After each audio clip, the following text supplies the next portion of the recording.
Mock election is a chance for students to get involved and understand more about the presidential election.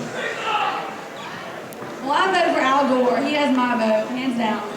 I'm voting for Darth Vader. It's Ralph Nader, not Darth Vader. And Al Gore isn't even running this year. The two candidates and their vice presidents are Carrie Edwards and Bush and Cheney.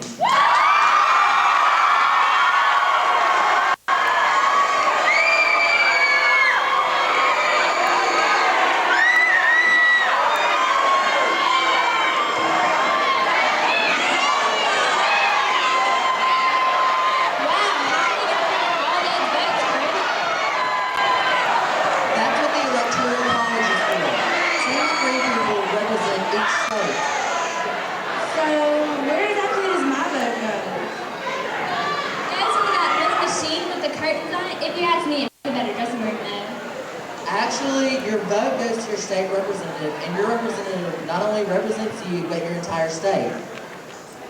Thanks, Chris. Well, and now it's time to bring out our special guest, Regis and Kelly. Oh my gosh, Regis is such a cutie.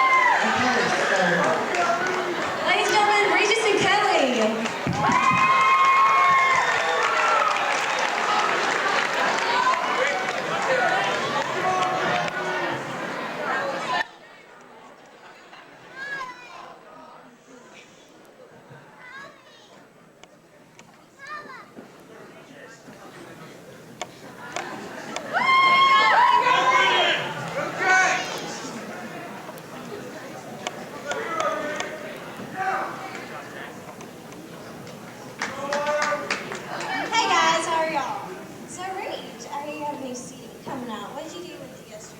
I spent the day on TRL promoting my new single, and I was a little nervous, when I walked on stage. I thought maybe somebody would confuse me with like Donald Trump or something. You have way more hair than Donald Trump. You're fired.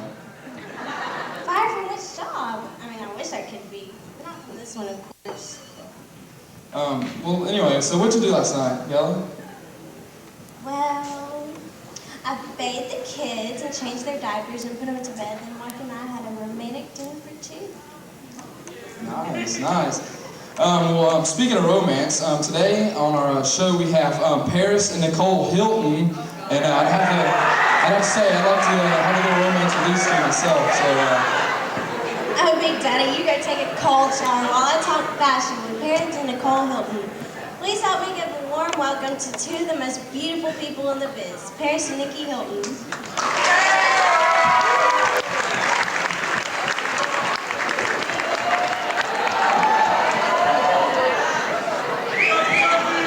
You are so hot. You need to settle down. So Paris, what have you been up to lately? Well, I just published my new book, and I started my new movie. It's a real hit with the guys. My producer said I'll go straight to the top of the charts with this one. Well, I bet it is. Girl, those shoes are amazing with that outfit. You think they're my size? So anyway, let's get back to business. Nikki, how do you feel about the presidential election? Have you watched any debates? Yeah, and I'm kind of split between the two candidates, you know what I mean? I'm not. John Edwards has got great hair. He's got my vote for president. Yeah, I'll vote for him. John Edwards, okay. Just as long as you vote, I guess. It doesn't really matter the reason. Anyway, so Nikki, I heard you kind of tied the knot in a Las Vegas chapel. That's kind of cheap for someone like you, isn't it? Well, we just couldn't wait any longer, and it was so convenient. And plus, my dad was there to pay this time. Well, did the king marry on? No? Okay. Well, anyway, well, it's been great having you on the show today. Thank you all. Y'all are beautiful as always. It was a pleasure having y'all. Really, it was a pleasure having y'all today. Anyway. You need to settle down. Get over. I'm like 60, okay? It's hard. Anyway, our next guest today has gone from Hollywood trailers to the governor's mansion. Would everybody stand with me and please give a warm welcome to Governor Arnold Schwarzenegger.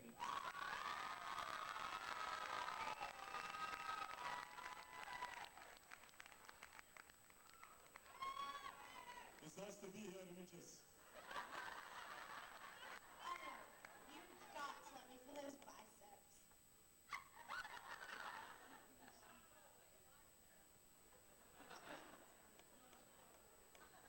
You're very reach.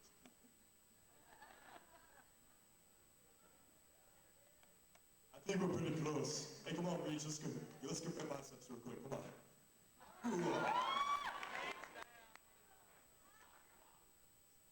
So Arnold, what's it like being married to a woman known for her Democratic ties? Regis, as everyone knows, is a pretty big challenge because she's a Kennedy, and the Kennedys are very big Democrats. But as everyone knows, I am and will always be a Republican, and I will never vote for a Democratic gunman like John Cheney.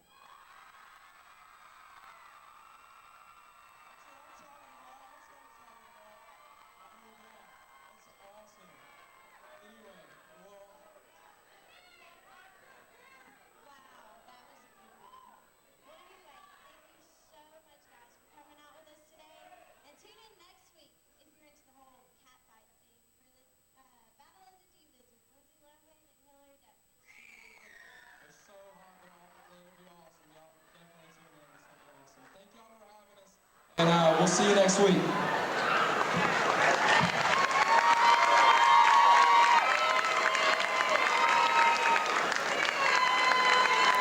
Hey everyone, I'm Miss Cheney.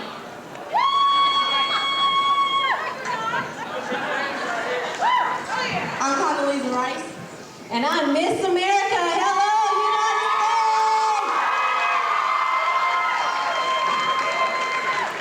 Hey Condoleezza, November 2nd's coming up. Who are you voting for? My vote's for Bush. And Definitely Bush. Condoleezza, you're a very intelligent woman, and Miss Cheney, you are indeed beautiful, but you are voting for the wrong candidate.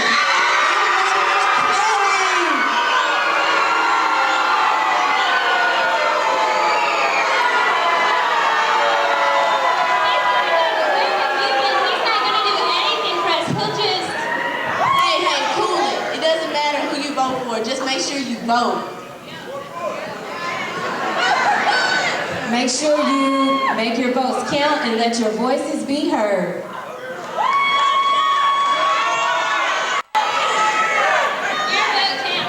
Your vote counts. Your vote counts. What is the president doing? Does he just sit in the office all day? All I know is he gets on TV all the time and he gets a brand new White House. Actually, the president is the head of the executive branch and plays a large role in making America's law. His job is to approve the laws that Congress creates. He serves as American head of state and commander-in-chief. So, George Bush can be president forever? Kind of like an everlasting gobstopper report. I cannot work with these kind of people. No, he only serves 2 terms, which is a total of 8 years. Before the 22nd Amendment was passed, which limits the president to 2 terms, Franklin D. Roosevelt was the only president to succeed in holding the office of president for 4 terms. Good job, Mr. Smart. Just kidding. Thanks, Chris. And now to the David Letterman Show.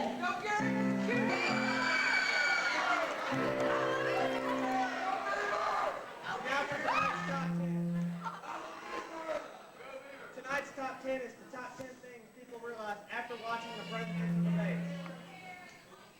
Number 10, John Edwards is just that good looking.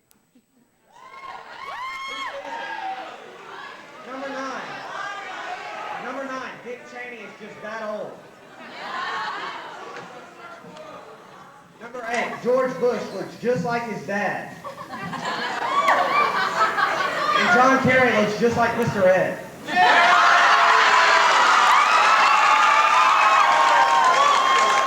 Number 6, John Edwards needs to be in diapers. And Dick Cheney needs to be in a nursing home.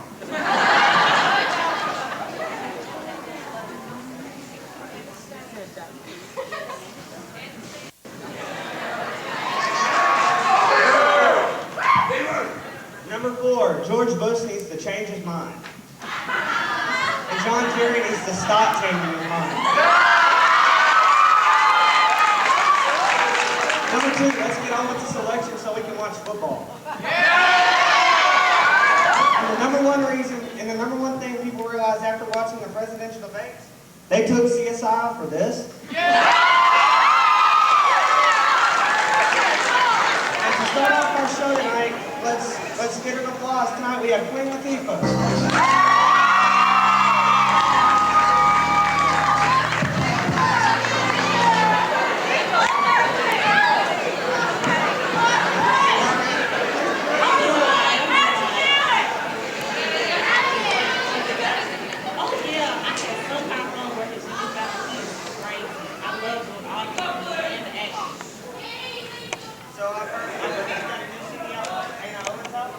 Yes, when I was coming up, I just loved that big band sound, so I decided to put a different style into my music. That's why I put together this new jazz song. Its title comes from my given name, Dana Owens, and I just decided to bring that back to the music. Getting to this point, since we have to, what's your advice to our voters out there? It's real simple. Choose or lose, vote or die. If you don't stand for something, you're going to fall for anything. So if you don't vote, you can't complain. Very true. Queen Latifah. Let's give her another round. And tonight our next guest is Bill and Hillary Clinton.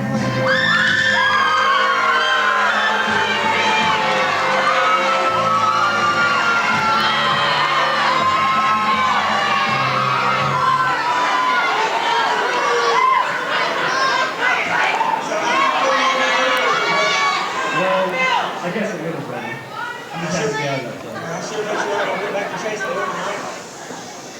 Technically, it's not chasing, it's stalking.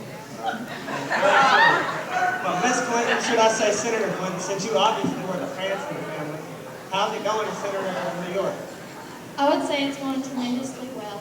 I'm still helping to repair the damage that was done after 9/11 and raise funds for the family. I'm also trying to help support Carrie the best that I can.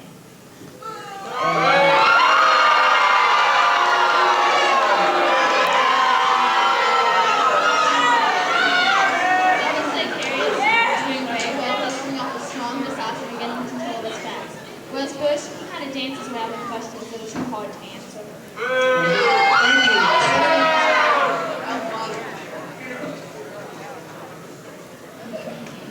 Now to our next guest, all the way from Iraq. It's the spokesperson for the Iraqi people.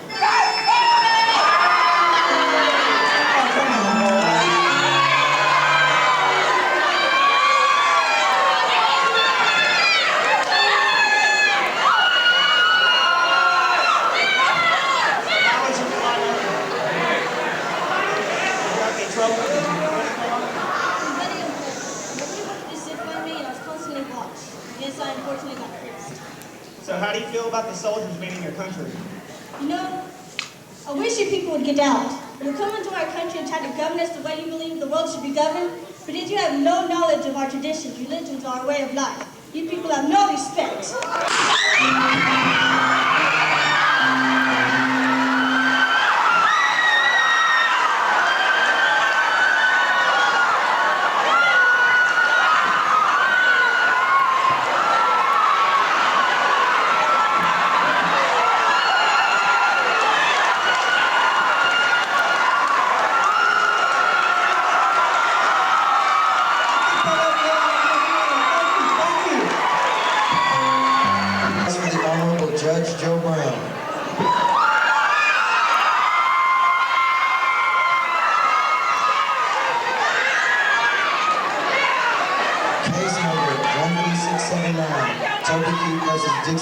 Concerning a comment about President Bush.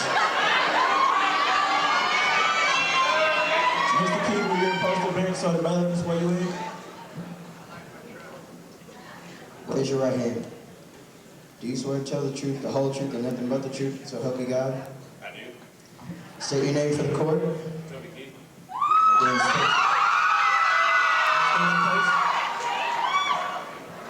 Thank you, Your Honor. With the support of the American people, I'd like to charge the Dixie Chicks with treason. Why are you accusing me of such a crime? Because he's jealous of our talent. What talent? Well, we all know neither one of you have any talent, but let's get back to the case. What will be the charge of treason? On March 14, 2003, while on tour in Europe when they should have been representing our country, they stated that they were ashamed of our president. On behalf of the American people, I'd like to ask you to punish them. So you and talk about somebody you like, including the president? This is his statement, friends. This is a free country and we will use our freedom of speech any way we choose. Well, were you in this country? No, sir. Hey, you had your turn to talk, all right? I think it's only fair I get my 2 cents in.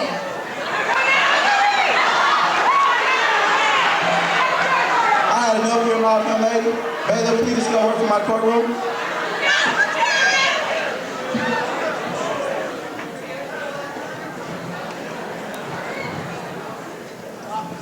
There's a lot worse things in our country and country music than your wife leaving you or your dog dying.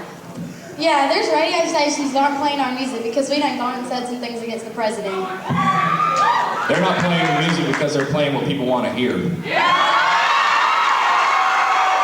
right, let's keep this civil. On behalf of the American people and Mr. Keith, I remand the Dixie Chips from further continuing any tours out of the United States and centers on the public speech on respecting our court and the president. This case is dismissed.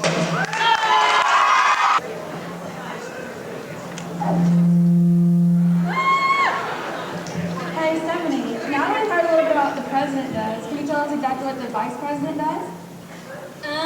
I think it's kind of like if the president cannot fulfill his duties, then the first runner-up gets to take his position, gets to wear the crown and everything, like Miss America. Good try, Steph, but actually the Vice President of the United States is the second highest executive official of the United States government. The Vice President becomes the new President of the United States upon the death, resignation, or removal by impeachment of the President. 2 words, Miss America. Not quite, Stephanie, but did you know that only 9 presidents have assumed the presidency and that the only duty required by the U.S. Constitution is that the Vice President serve as the President of the Senate? Why would I know that? I thought we were talking about Miss America. I'm so confused. Stephanie, you stay confused. Who hired you anyway? Ladies and gentlemen, please welcome Oprah Winfrey and Dr. Phil.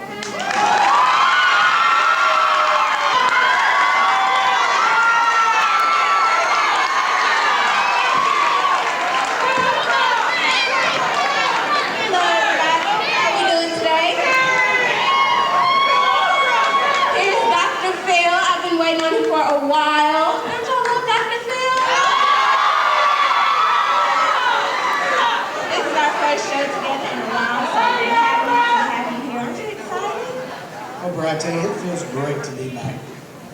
That's good to hear. Well, on today's show, we have some very distinguished guests. Our first group of guests will be Alexandra and Vanessa Carey, the Carey daughters.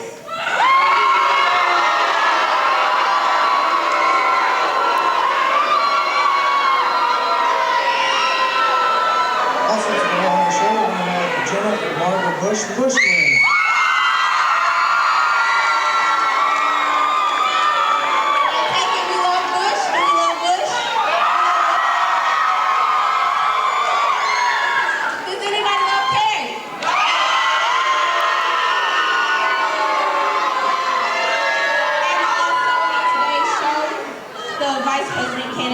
Joining us, John Edwards and Dick Cheney. So we have a very lovely show today. So please help me welcome our first group of guests, the Bush daughters and the Carey daughters.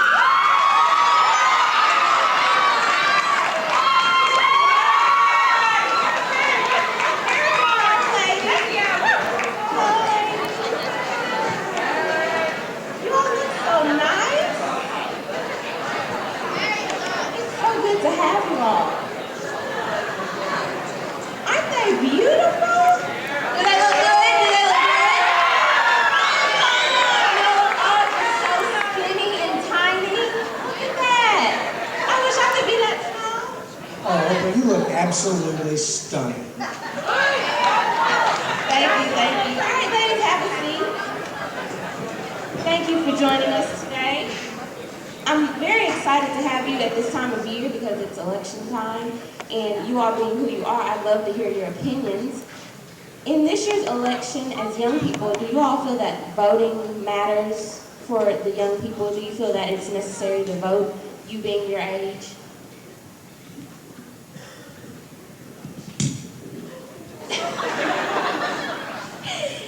Yes, I know that me and my sister Vanessa both think that voting is very important. It doesn't matter who you vote for as long as you vote. Because if you don't vote, then you don't have a voice. That's great. I'm glad that you feel that voting is important for your age group. That's wonderful. Well, the question I would like to ask first to the Bush twins is, how have you handled the emotional stress since your father's been in the spotlight for the past 4 years? Why are you always looking at emotions? Why? And all that gooey stuff. Why can't you just ask a simple question? Well, Oprah, that is kind of my job around here. Sorry. Go ahead. Well, we're pretty used to it, and it's okay as long as we look cute. But it is hard sometimes, so we just love our father so much, we're willing to do anything for him.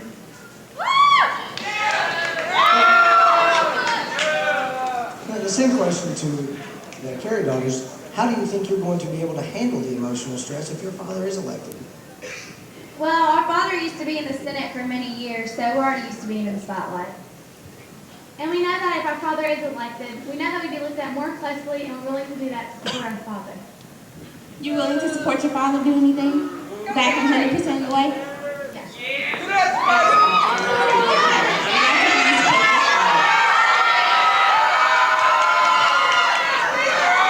Thank you, Bush twins. Thank you, Carey daughters.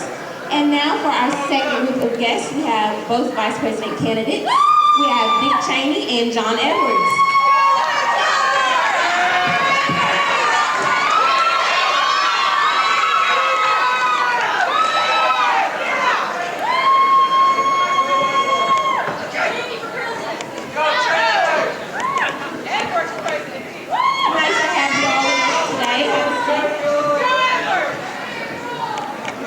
Hi, Oprah. Hello, how are you doing today? I'm good. That's good. You all look nice too. As I told the twins and the Carey daughters that they look very nice today. Thank you. The two issues that I want to address the most are, I feel, the most controversial issues of this year. And coming up to election time, I feel that we need to address these. So the first issue I have to ask you about is, with the war on Iraq, do you feel that we've made any progress so far? Do you feel that we've done any good being over there? Well, Oprah, we've made significant progress in Iraq. We've helped support a new government that has been in power for 90 days now. When the government has the resources to uphold itself, it will be turned over to the Iraqi people, who plan on establishing a democratic government themselves, as ours is. The first free elections in history of Iraq are planned for next January, Oprah. And the training of Iraqi troops is also in progress so that they can uphold their own security responsibilities.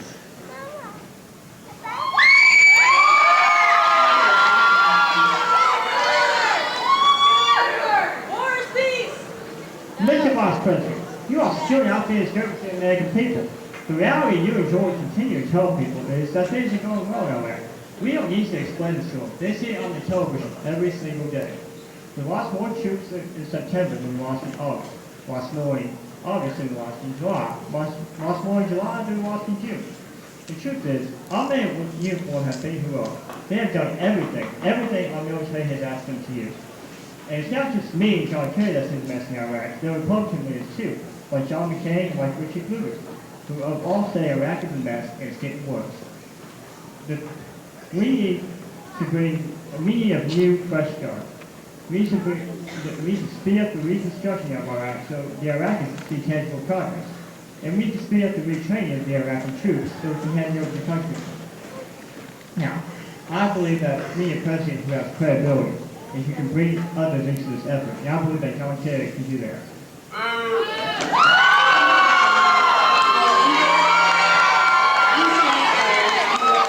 We still should support the soldiers in Iraq.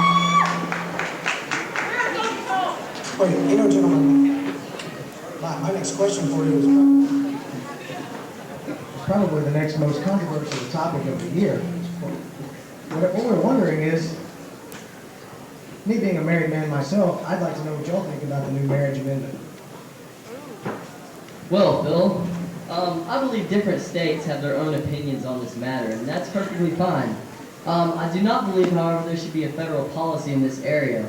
I try to be as open-minded about the matter as I can, and wrestle with the extent of sanctions over those types of relationships. And though I'm disappointed with them, I believe us as Americans and the American way, we should be as tolerant as we can with whatever relationship people want to enter into.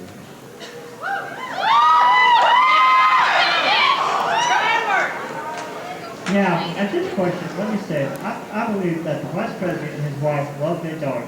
I believe that they love her very much. And it's a wonderful thing that they're willing to embrace the fact that they have their daughter. And many families feel this way. Many families feel that they just want their children to be happy.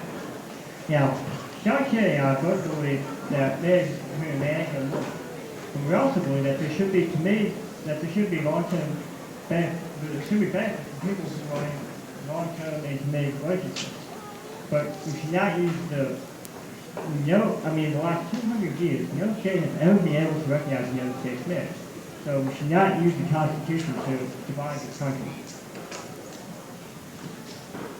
Thank you, gentlemen. Thank you for your answers. Very good, very good.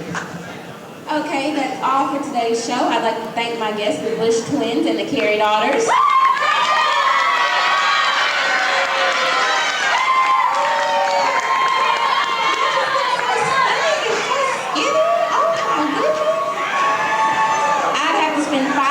On a treadmill every day to look like that. And I'd also like to thank my Vice President candidates, Dick Cheney and John Edwards.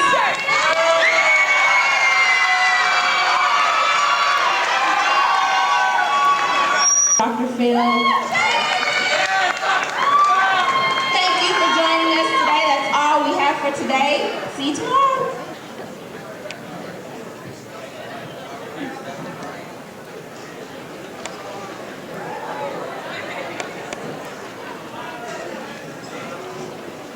My career is down the drain. I lost my show. Everybody loves my show. They got me singing for coffee creamer, man. I just don't know what to do. Who line is it? It's mine. Hi, I'm Maria Shriver. And I'm Wayne Brady.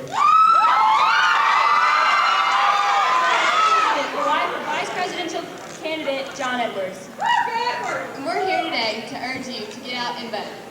On November 2nd at your nearest polling place. It doesn't matter who you vote for. I married Arnold, a Republican, and I vote Democrat. But none of that matters. Just get out there and vote. Me, I'm going to vote for whoever I want to. Everybody can vote. My homeboy vote, so that means it doesn't matter. No, I got something to say. Everybody go out and vote. It don't matter who you is, what it's about, just vote. It don't matter. Hey, let me talk, shoot. I call this convention to order.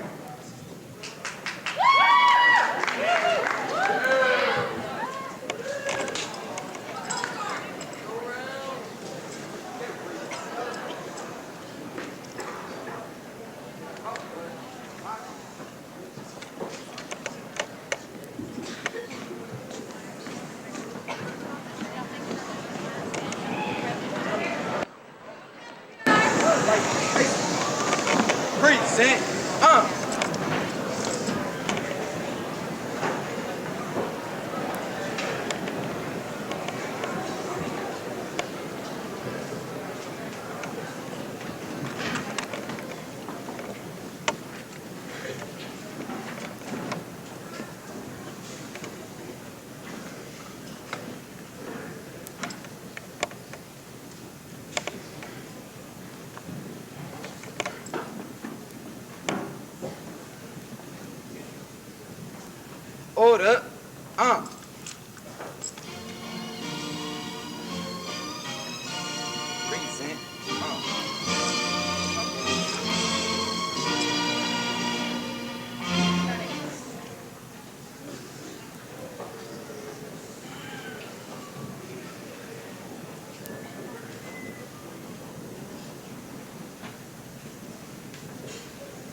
the United States, George W. Bush.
Both President Bush and Senator Kerry have been working diligently for the upcoming election. However, only one person may be chosen as the leader of our country.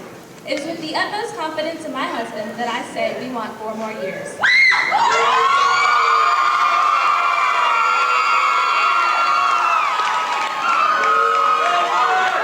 You, as the young people of our country, are America's future.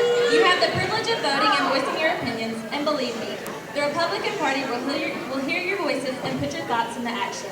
Your views and ideas will be reflected through our president, and I ask that you cast your vote for my husband.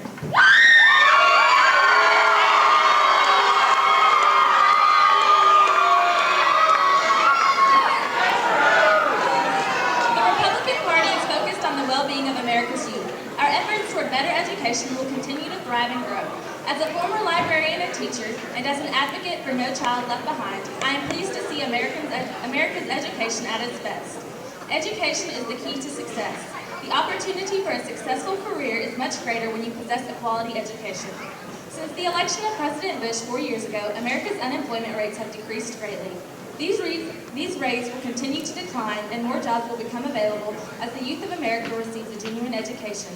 Once again, I thank you for your attendance and support.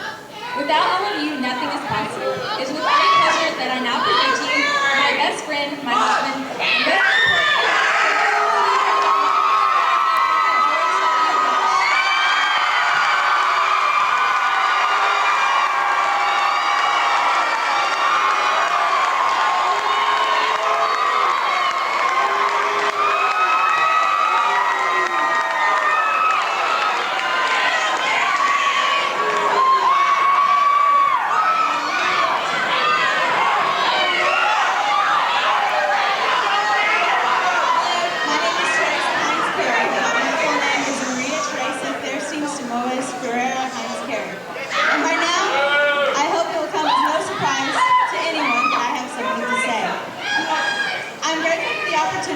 stand before you and say a few words about my husband, John Kerry, and why I firmly believe he should be the next president of the United States.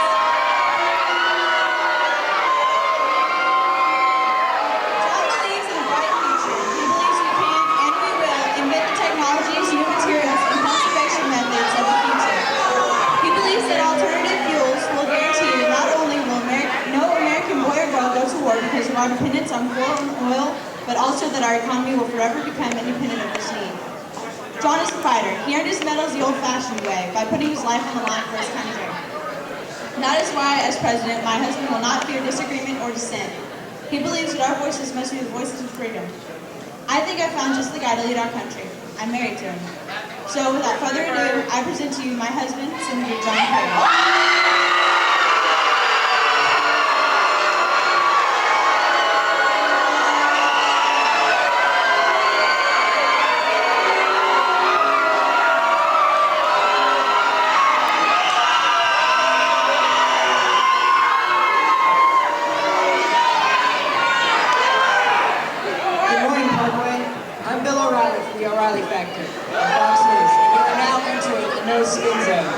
Today I welcome you to the 2004 presidential debate between the Republican nominee, George W. Bush,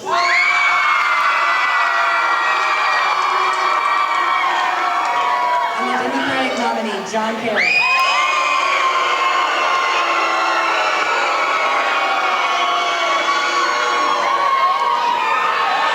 I will pose a question to a candidate who will then be allowed to respond. The other candidate will then make a rebuttal. Candidates will not direct questions to each other. After the questions, candidates will make their closing statements. As determined by a coin toss, the first question will go to Senator Kerry. Senator Kerry, do you believe you can do a better job than the President Bush in preventing another 9/11 type terrorist attack in the United States? Yes, I do, Bill. But before I go on, I want to thank all of you for being here today. It's great to be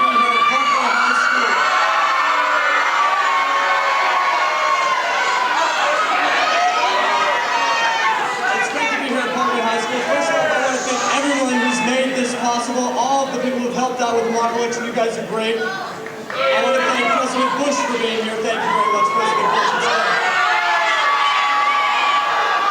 I want to thank my wife, Teresa Hines Carey, for being here. She's really great. I also want to thank my running mate, John Edwards.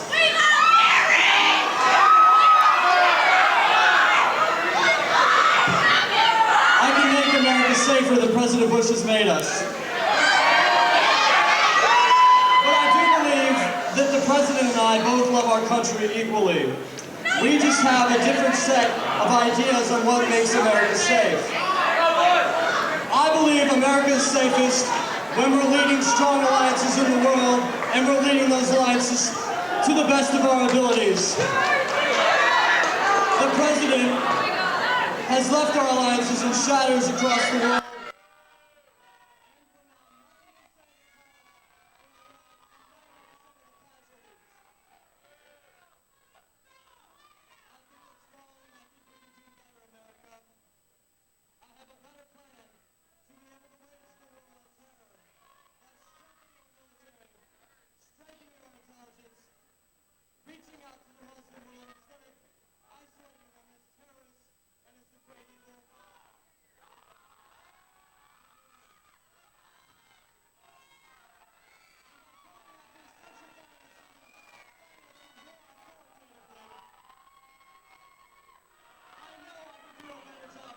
Listen. I have a plan for a summit with all of the allies, not just a few of them. Something the President has not yet achieved. There are many things this President has not yet achieved that I know that I can do better as your President of the United States of America.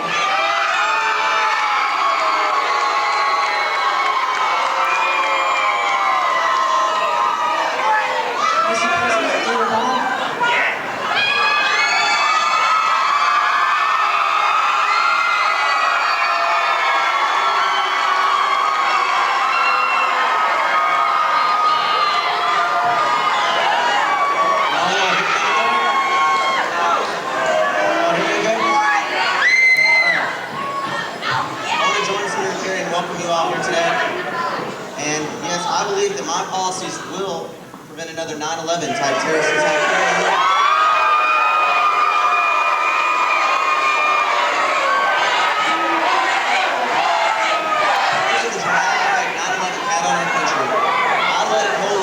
Into Afghanistan to topple the Taliban government and the Al-Qaeda terrorists harbored there. Today, 75% of all known Al-Qaeda and Taliban leaders are in custody.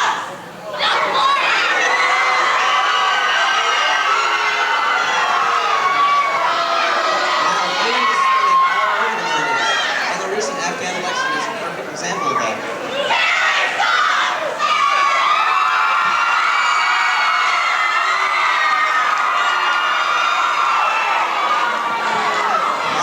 Towards terrorists and the countries that harbor them is you are just as guilty as if you harbor them. I will promise to continue that policy in my second term. This policy will not change. As many of you know, Senator Kerry tends to change his mind on the important issues. I promise, and I will stand firm in all of my policies, and most importantly, against terror. I promise to keep the American people safe from any type of 9/11 terrorist attacks in the future. Thank you.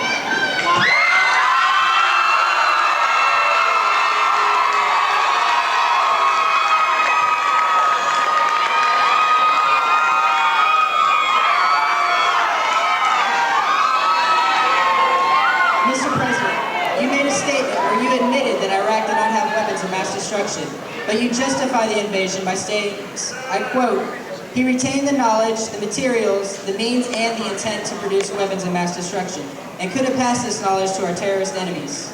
Do you sincerely believe this to be a reasonable justification for the invasion, and when the statement applies to so many countries, including North Korea?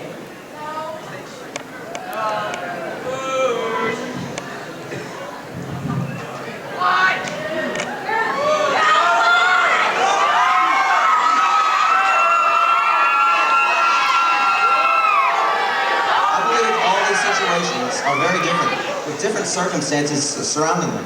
Obviously, diplomacy is always the first step before the use of force is even considered.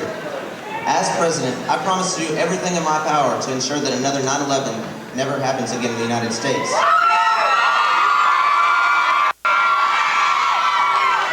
To do this, we must take care of the threats against us before they have time to materialize.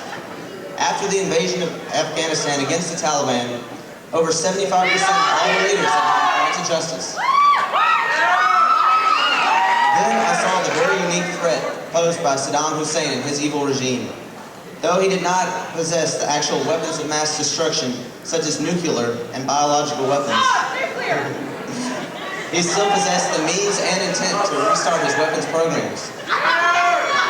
He also had the ability to pass on this knowledge to terrorist organizations who could harm us right here in the United States. This presented us with a very complicated and dangerous problem. We tried everything, including diplomacy, before we invaded Iraq. We went to the United Nations and exhausted all of our diplomatic options there. We had no other choice but to invade. Everyone, including my opponent, thought there were weapons in Iraq. When I saw that there were no actual weapons there, as our intelligence suggested, I was very upset to say the least. I trusted the CIA and the information that they gave me. However, now that Saddam is out of power, the world is a much safer place, and there's one less threat against the United States and its people here.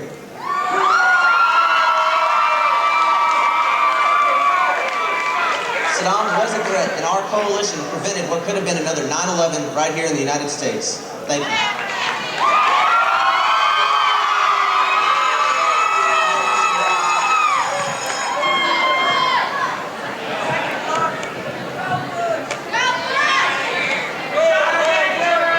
Senator Kerry, what is your response to that? Give me a second, we'll run like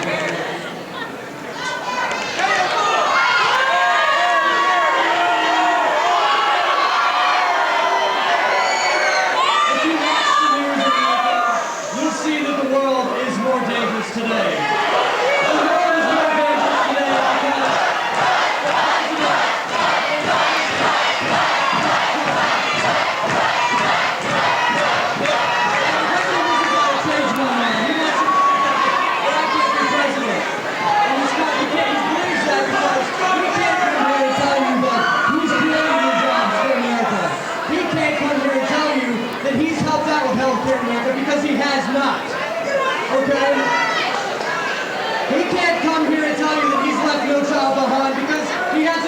no child left behind. So what does he try to do? He comes up here and attacks me. Thank you very much.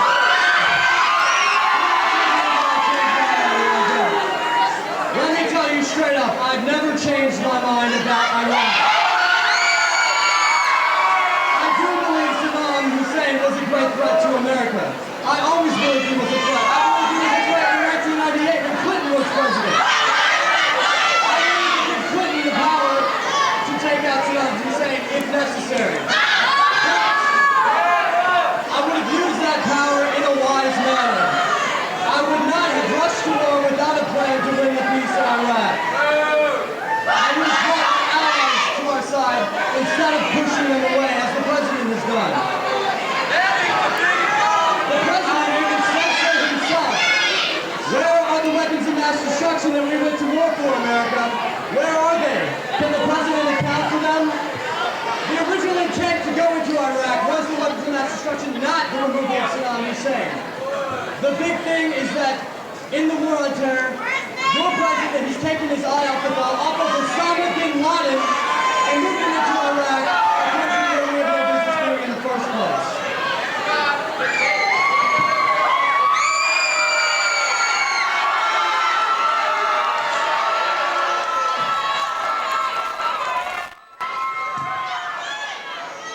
All right, new question, Senator Kerry. You spoke to Congress in 1971 after you came back from Vietnam, and you said, quote, how do you ask a man to be the last man to die for a mistake?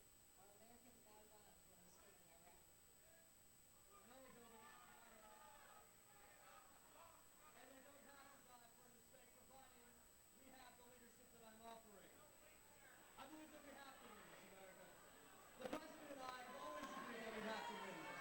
From the beginning, I did give the vote for authority for the president to go to war because I thought Saddam Hussein was a threat, and I did accept that intelligence. But I also laid out a very strict series of things that we have.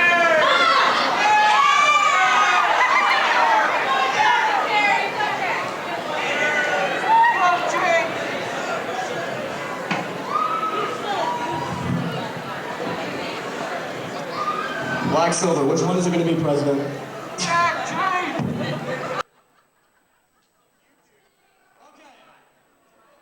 Before we went to war, I laid out a strict series of things that had to be done before we went to war. The president even promised these things. He gave a speech in Cincinnati where he said a few things. He said, we will plan carefully, we will proceed cautiously, we will not make war inevitable, and we will go with our allies. And you know what, America, he didn't do any of those things. He didn't do any of those things. They didn't plan, but instead they left the planning of the State Department in the State Department's desks. They avoided the advice of their own General Cheney and retired him because they didn't agree with him. What we need now is a president who understands how to bring other countries to recognize their stakes in this war. He hasn't even held the statesman-like summits that bring those countries together so they can recognize that we're all in this together as a war. As a world, we're in a war on terror. In fact, instead of bringing together, he's done the opposite. Thank you, Gordy. He's pushed all our allies away, and that's not the way you lead a country.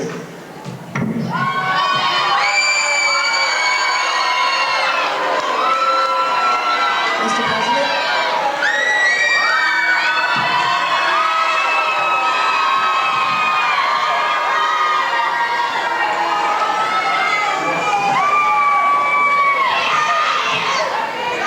This is just yet another perfect example of John Kerry flip-flopper. He's more of a flip-flopper than Tom down at the IHOP flipping pancakes.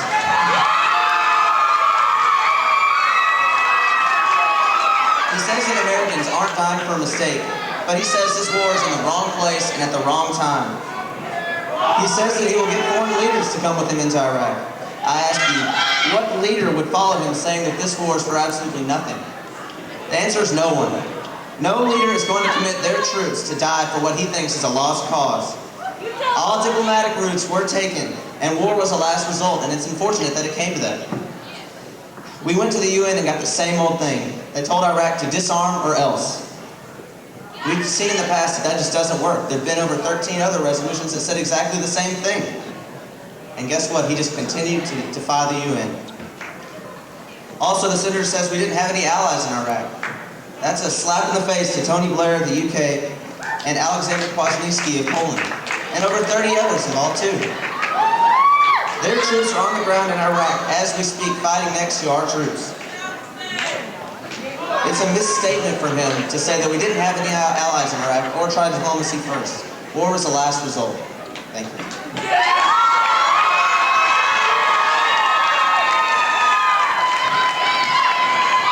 Well, gentlemen, we've come to our last question, and it occurred to me as we came to this debate tonight that the three of us share something. All three of us are surrounded by very strong women. We're all married to strong women. Each of us has daughters that make us proud. I'd like to ask each one of you, what is the most important thing you've learned from these strong women? Mr. President?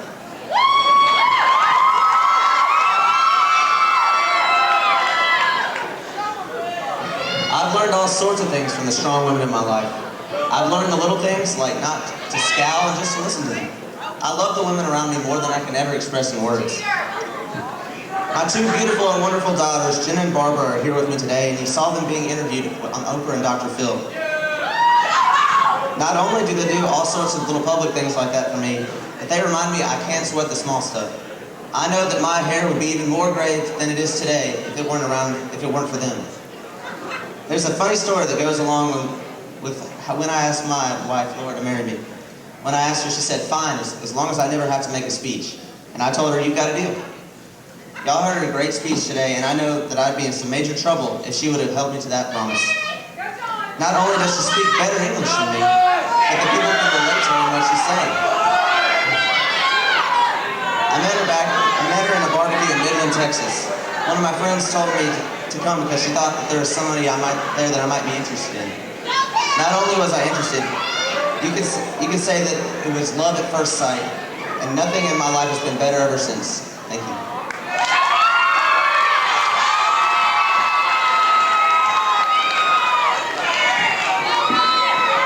Senator Perry?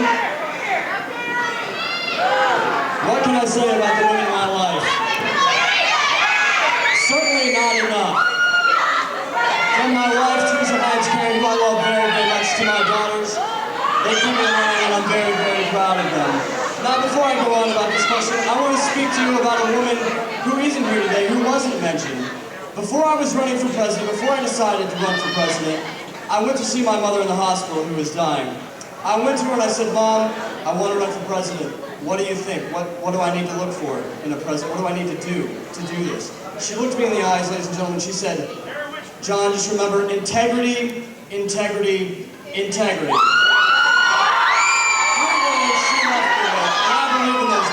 And those are the kind of women that make me strong. I love my daughters very much. I love my wife very much. I even admire the president's wife very, very much. Laura Bush, you're very, very admirable. I even believe the president, he's a great father. I've seen him with his daughters. He's a very, very good father. The women in our life make us stronger, and I'm proud to have such women in my life. Thank you very much.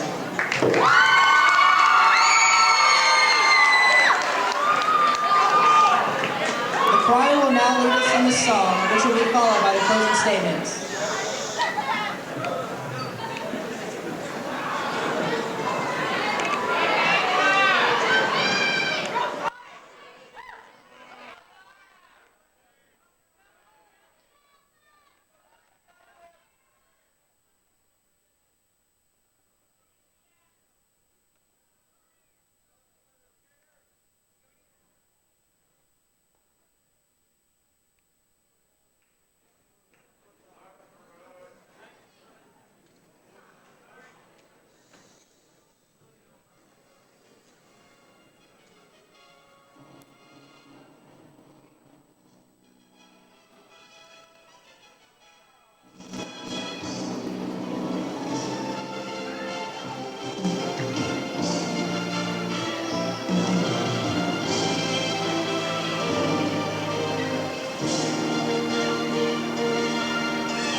All right, and that brings us to our closing statements.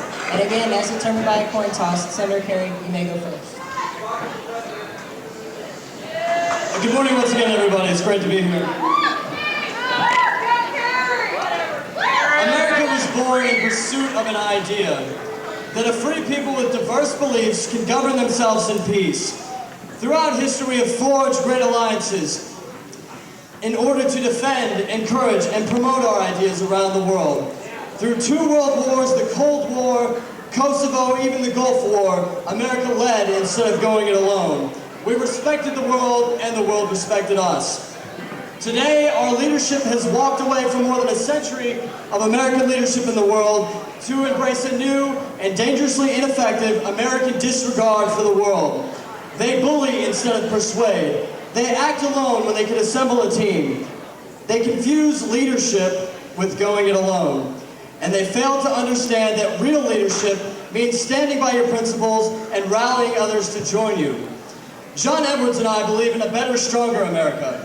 An America that is respected, not just feared throughout the world. An America that listens and leads, that cherishes freedom, safeguards our people, uplifts others, and enjoys the greatness of freedom throughout the world. This is the America we believe in. This is the America fighting for. And ladies and gentlemen, this is the America that we can become. John Edwards and I are running to make America stronger at home and more respected in the world. We will stand up for values that have always made Americans great. Faith in family, strength in service, responsibility and opportunity for all. We have a plan to create good-paying jobs and keep them here in America where they belong. We want families just like yours to get ahead in America where the middle class is growing, not being squeezed like it is now. We are fighting to make health care a right for all Americans.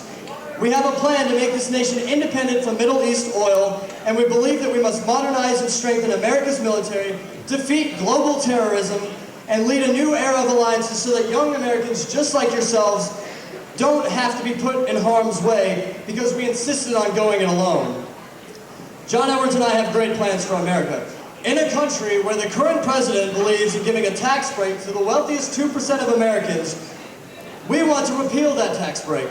We want to give tax breaks to those who truly need it. Everyone in here, your families, the people who do need the tax breaks. In a country where great work ethics, and a can-do attitude, President Bush has squandered that attitude in Louisiana. 14,300 net jobs have been lost since President Bush took office. President Bush is the first president in 72 years to lose jobs in America. And right here in Louisiana, you can see the results of administration that isn't even trying to help get those jobs back. Healthcare is also receiving a blow under this president's administration with 123,000 citizens that have lost their health care because of President Bush's unconcern for American people, and that's in Louisiana alone. Now, before I end my speech, I want to talk to you all about one issue that seems to be the largest issue deciding this election. This one issue happens to be the war on terror, easily confused with the war in Iraq. As Americans, we saw a great tragedy happen to us on September 11, 2001. We can all remember what happened. We saw a nation, our nation, come together as one in order to stand against the threats of terrorism from abroad. We watched as the president launched an all-out attack on Al-Qaeda and the Taliban regime in Afghanistan. We watched our very own loved ones begin to head overseas in order to fight an unknown enemy in a war America's never seen before. But something went wrong along the way. I'll give you something to laugh about. Somewhere, the president misled America into a war in Iraq for a chase for weapons of mass destruction. Hold on. Wait. The president led us into a mistake that could have been prevented, a mistake that has caused the death of over 1,100 Americans and the wounded are they. Had they been found? No. What does that say about our current leader's judgmental abilities? Shouldn't we have a leader who is able to admit to his mistakes? Mistakes that have cost 1,100 American soldiers their lives? President Bush has led us into a war without any plan for peace and without any effective reason as to why we're there in the first place. As President of the United States, I will offer a better way to better the situation in Iraq. I will rebuild alliances with not just a few nations, but as many as are offering their support to our cause. I will provide the troops in Iraq with sufficient training and equipment needed in order to succeed.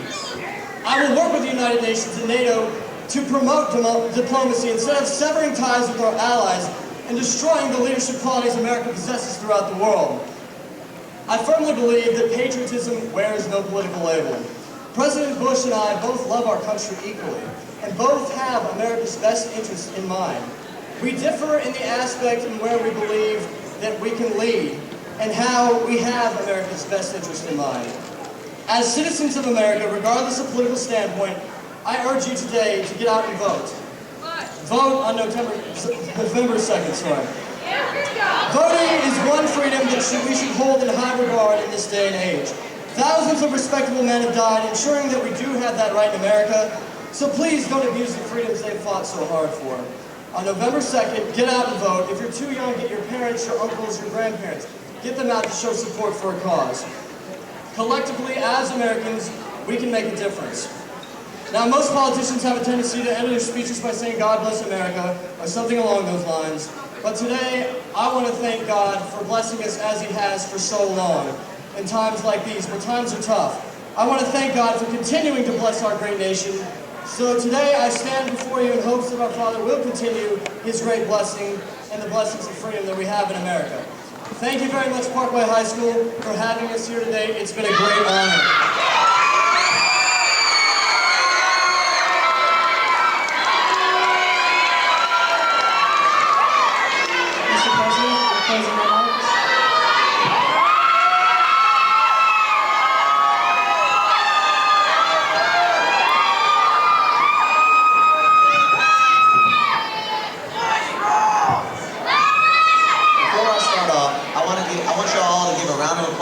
To the two people who made all this happen today, Miss Touch and Miss Edwards. None of this would have been possible without their help. Next, I want to say some thank yous to some of the important people in my life. The first person I want to say thank you to is my wonderful and beautiful wife, Laura, who supported me throughout this whole entire election. Without her, I know I would not be here today. Second, I'd like to thank my two amazing and also beautiful daughters, Barbara and Jenna. They keep me in line and keep me laughing at the same time. I also want to say thanks to my running mate, Dick Cheney, and his wife, Lynn. Also, I want to thank my Secret Service here today, because without them, I might be dead. You never know. I also want to thank my great home state of Texas. Where are y'all?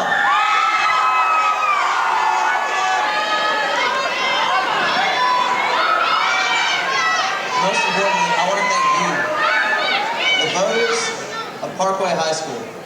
You're the key to this election and the future leaders of tomorrow. Right now, I want to tell you why I want to keep being your president for 4 more years.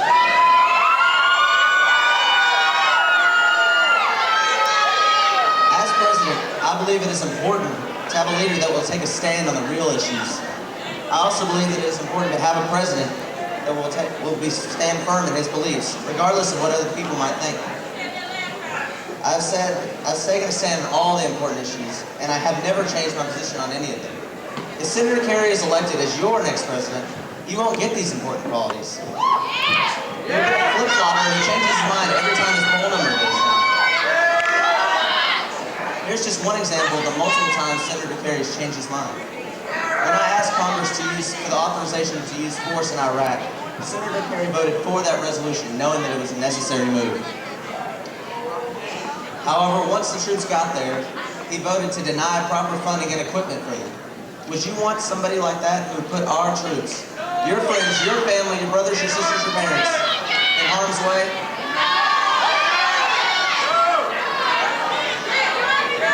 For the past 4 years as your president, I've taken many steps to ensure that the United States will never have to do another 9/11 attack. When the planes struck the towers and hit the Pentagon, I was just as outraged as any of you. I wanted the people that were responsible to be brought to justice and held accountable for their actions. Not only did I make the proper adjustments at home, but I led an attack, along with a coalition of many other nations, into Afghanistan and the terrorists that were harbored there. Not only did we topple the Taliban government, we captured a large percentage of the Al-Qaeda terrorists that were harbored there. Today, the Al-Qaeda terrorist organization has been left all but leaderless, and has been significantly weakened. As the second phase of keeping our country safe from terror, I also led a coalition of more than 30 nations into Iraq against the dictator Saddam Hussein. I even had the support of Senator Kerry until he changed his mind. I took this necessary step because I know that Saddam possessed the intent and the know-how of restarting his biological and chemical weapons programs. Just as easily as he could have used these against his own neighboring countries and his own people as he's done in the past, he could have sold these or given these to terrorists with the intentions of harming us right here in Bossier City, all over the United States. Would you want that to happen?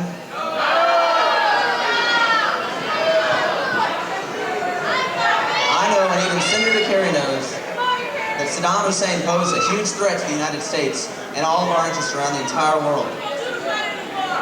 Regardless of what he says, the strategy in Iraq is working. I watch the news every day and see exactly what you see on TV. And if that was all I watched, I'd probably think the war in Iraq was going downhill too. As president, I know that we must remain realistic, but at the same time optimistic. Everyone knows that the fighting in Iraq is tough and people are dying.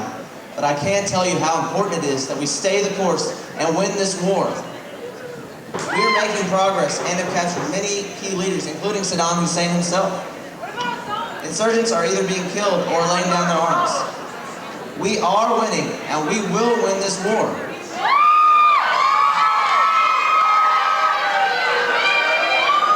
What my opponent doesn't want you to see is all the progress that's been made in Iraq and all over the entire Middle East. Just recently, the first ever democratic elections were held in Afghanistan to elect their first president. The people there are flourishing like never before, and we have captured the majority of the terrorist leaders there. In January, the Iraqi people will also hold their own democratic elections to elect their first president. Democracy and freedom are spreading all over the Middle East, thanks to the toppling of the Taliban in Afghanistan and Saddam Hussein in Iraq. After these past couple of years, we've sent many of our troops into battle on foreign soil. Back in World War II in Vietnam, Korea, the government could ship any male over the age of 18 to fight in any war they wanted to, regardless if they wanted to or not. Many people believe that the next step in the war on terror would be to reinstate this draft, but I can tell you with 100% certainty that as long as I'm president, there will never be another draft in the United States.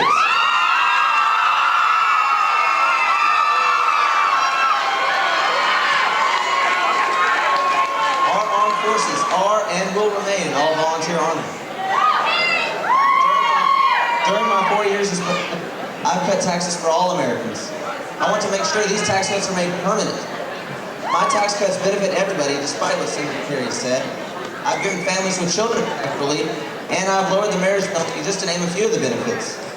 My opponent has promised to roll back these tax cuts if he's elected. A vote for Mr. Kerry is more money out of your pocket, your parents' wallet, your family's wallet. And you all know what that means for girls. That'll be fewer trips to the mall to get clothes you want, and it might also mean that you might not get the kind of car that you were promised earlier. During his time in the Senate, he voted 98 times to raise your taxes. Check the record. I'm not just making these things up. With all this proposed new spending, I ask you, how is he going to pay for it all? I can tell you now it's going to be by raising your taxes. There's just no way around it. Thanks to a large part of my tax cuts, the unemployment rate has fallen dramatically. Because of the 9/11 attacks here in the United States, our stock market and economy went through a long period of recession. This recession was not the fault of my administration or any administration in the past. Now, however, we're on the rebound. New jobs are being created every day. People have more money thanks to the tax relief. Our recovery will be slowed down or perhaps even stopped altogether by the election of John Kerry. My family's been the backbone and centerpiece of my life for as long as I can remember. Because of my close relationship with them, I live by and I support strong family values. And I promise to uphold these values into my next term.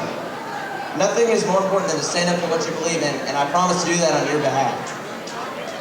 For the past 4 years, I've had the honor and privilege serving you, the American people, as your president. During my time, both you and I have been through many trying times. We've seen our homeland attacked by the terrorists, and our economy to go down as a result. We've seen our friends and family go away to fight wars. But after all this, our country is still united against the face of evil and terror. I can tell you now, the next 4 years will be as difficult, if not more, than the past 4. The American people need a president who will take a firm stand on the important issues. We need a president who will not falter under pressure. We need a president who will be firm in the face of evil. I can tell you that I am that man.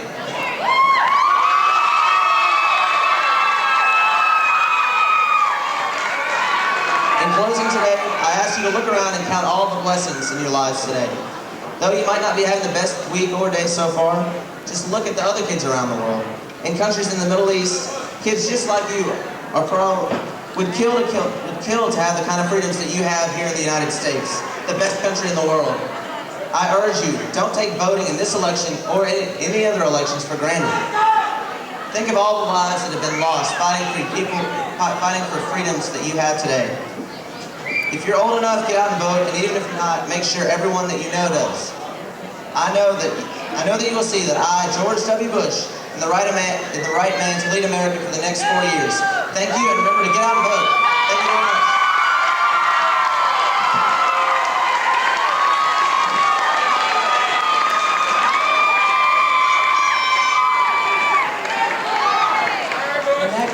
And that concludes today's meeting. Thank you, Senator Kerry and President Bush.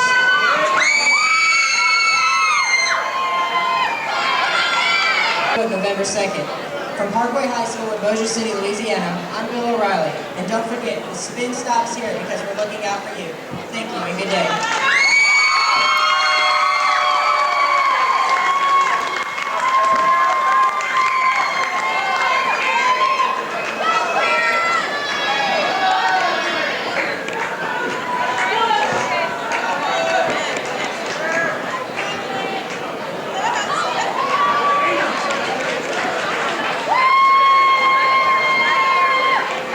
Tide roll. Cast our votes for President George W. Bush.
votes for George W. Bush.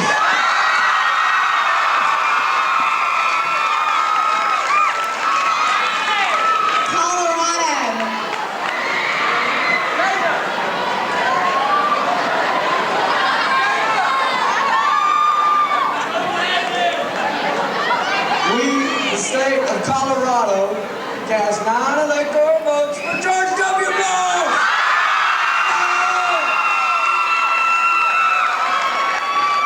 Connecticut. The great state of Connecticut cast 7 electoral votes for President George W. Bush.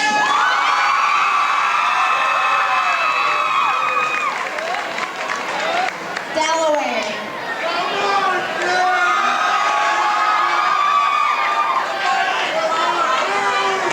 The great state of Delaware gives its 3 electoral votes to George W. Bush.